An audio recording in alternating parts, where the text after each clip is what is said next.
ख्वाहिशें तो हर कोई पाल लेता है, पर उन्हें हकीकत में बदलने का हौसला सिर्फ उनमें होता है जो नींद जैसी प्यारी चीज़ को ठोकर मारकर अपनी किताबों से दिल लगा लेता है। आज खुद को तपा रही हूँ ताकि कल निखर सकूँ। तो नमस्ते दोस्तों, गुड मॉर्निंग, राधे राधे। आए हो आप लोग अपने लाइफ में मस्त होंगे, स्वस्थ होंगे और आप भी पॉजिटिविटी के साथ अपने पढ़ाई में लगे होंगे।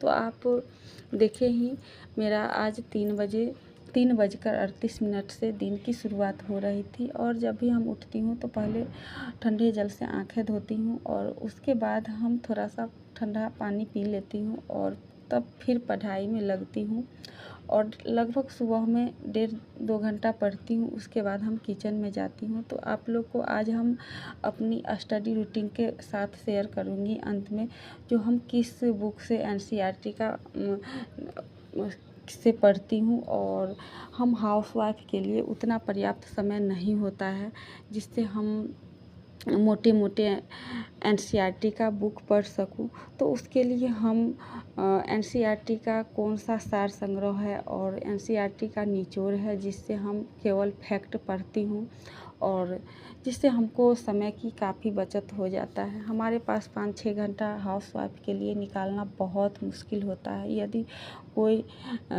यदि बुक मिल जाता है एनसीईआरटी का निचोड़ तो वो हमारे लिए बहुत बहुत हेल्पफुल हो जाता है। तो जिस बुक से में हम पढ़ती हूँ उस बुक में सिर्फ मेन पॉइंट को बनाया हुआ है और फैक्ट है जिससे हमको, और पूरे विषय का निचोड़ है जिससे हमको बहुत फ़ायदा होता है। और आज हम मॉर्निंग में स्टडी की हूँ ना, उसमें सिर्फ 1 सप्ताह का जो भी पढ़ी थी उसको हम रिवीजन की हूँ और नया कुछ भी नहीं पढ़ी हूँ। तो यही हम पहले तो रिवीजन ज़्यादा लंबा समय के बाद करती थी, लेकिन अब हम यही सोची हूँ कि हम हर सप्ताह हम अपना पढ़ी हुई चीज़ को रिवीजन करूँगी। इससे क्या होता है, जो कम समय पर रिवीजन करने से कोई भी चीज़ भूलते नहीं है और रिवीजन करने में भी ज़्यादा समय नहीं लगता है, जिससे हमको अन्य विषय को पढ़ने में समय बच जाता है। तो इसलिए हम अब जो भी 1 सप्ताह पढ़ूँगी उसके बाद हम 1 दिन बीच में या 2 दिन रखूँगी रिवीजन के लिए और फिर हम अगली सप्ताह पढ़ूँगी, उसके आगे जो भी पढ़ूँगी वो।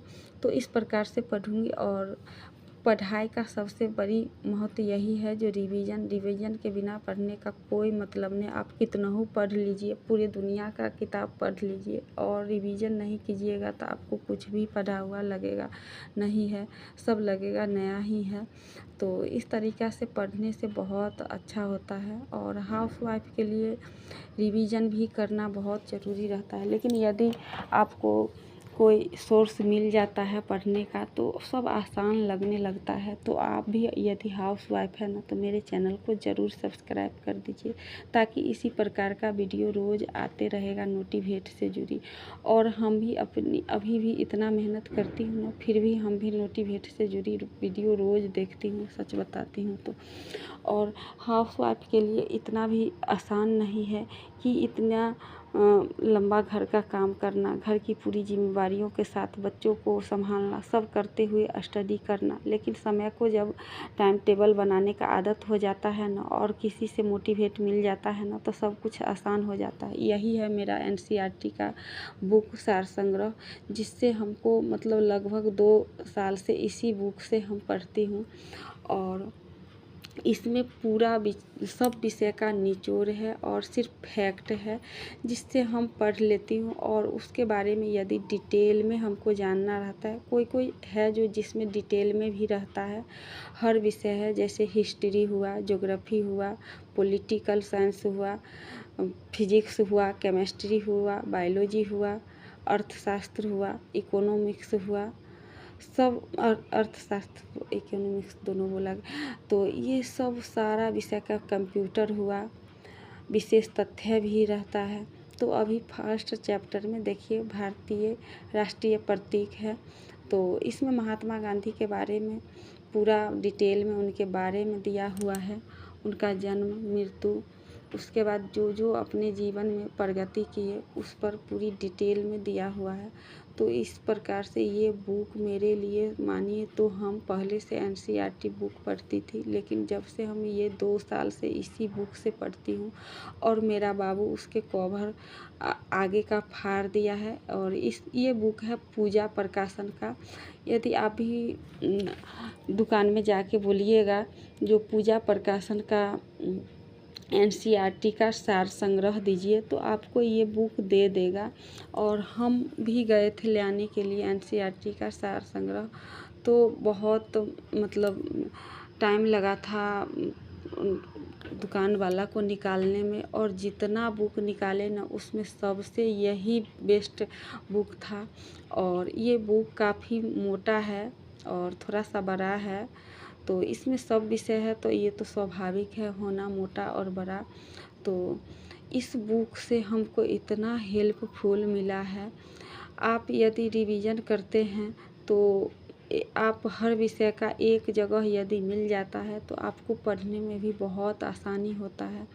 और यदि आप भी हाउसवाइफ है, तैयारी कर रहे हैं, तो अच्छे से तैयारी करने के लिए एक बार तो 6 से 11 का बुक को ज़रूर पढ़ लीजिए। तो हम भी एक बार 6 से लेकर एनसीईआरटी का 12 तक पूरा बुक पढ़ ली हूँ और उसके बाद ये अपना इससे पढ़ती हूँ एनसीईआरटी का सार संग्रह से।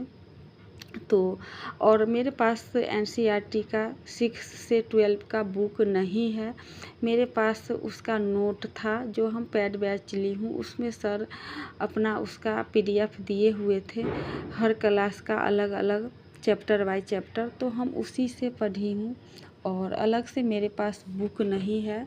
और अभी का समय है, आप लोग जानते हैं, जो मोटा मोटा बुक भी रखना उतना ज़्यादा पैसा भी खर्च हो जाता है। और उसके बाद मेरे मतलब घर में भी इधर उधर रखने में थोड़ा सा परेशानी हो जाती है, तो उससे बेस्ट है जो मोबाइल में अपना नोटबुक का एक ऐप है उससे भी आप पढ़ सकते हैं, या एआई का टूल है जिससे भी आप पढ़ सकते हैं, जैसे चैट जीपीटी हुआ, जेमिनी हुआ, इससे भी पढ़ सकते हैं। तो अभी आधुनिक समय में पढ़ने के लिए बुक से ज़्यादा मान्य रहता है हमको डिजिटल सोर्स, जिससे हम अपने पढ़ाई को आसान बना लेते हैं। और जितना भी है ना टॉपिक उसको हम इसमें फैक्ट रहता है तो उसमें देखकर पढ़कर समझ लेती हूँ और उसके बाद हम जेमिनी से उसके बारे में डिटेल हम मतलब सर्च करके और पढ़ती हूँ।